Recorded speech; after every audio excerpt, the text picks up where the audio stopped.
Angel Punk creative team. We've got Scott Nilsson, Kevin Curry, and Devin Lyon. Why don't you introduce us to Angel Punk? Well, Angel Punk is the story of an orphan teen girl named Mara Lyell, and she discovers that she's descended in a supernatural world, and as she's discovering that, our comic book readers are also discovering that and learning about everything that goes along around her. So how did this idea develop? What was the beginning seed of it?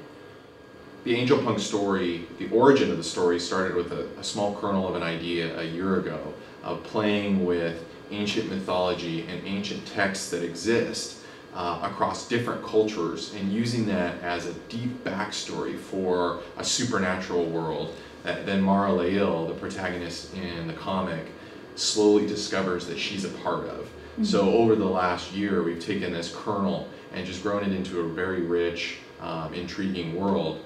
And it's been just a blast to watch Mara explore it and discover it. And the journey she's going to go on is just quite the roller coaster ride. Well, first of all, Mara has problems with authority, which most teens do, so that fits nicely. She's been in some trouble, but she comes from a family that has been fairly well off, and so a lot of her trouble comes from the fact that she hasn't had much parental supervision around her, so she's had this freedom to do these things. And when you're first introduced to her in issue 0, she is just getting out of juvie from a 1-year stint there, so you know that she's had some kind of a problem background. And that attitude and kind of her defiance really kind of defines who she is. But she's also very bright and very tough, and that's going to serve her well as she moves forward in the story. Is this your first experience with writing comics? It is. Mm-hmm. Yeah, all 3 of us. Yeah.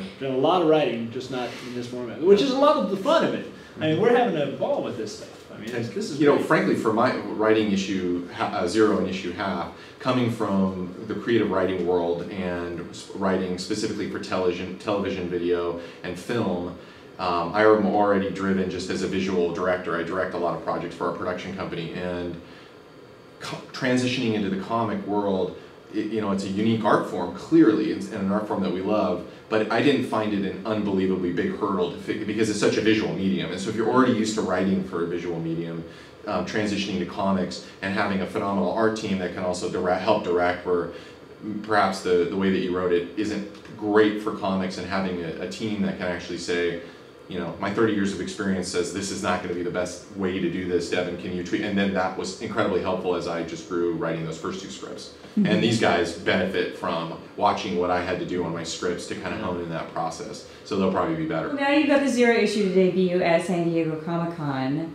What are your thoughts on this? Are you prepared for Comic-Con? No. Is anybody prepared? Yeah, I mean, what are you going to do?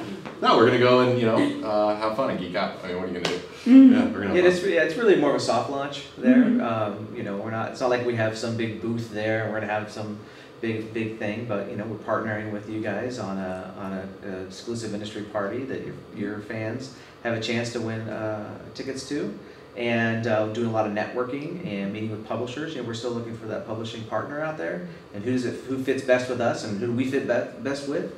And so that's our goals down there, but it's also to create a little bit of buzz and start letting people know, hey, this is out there, go get it, take a look at it.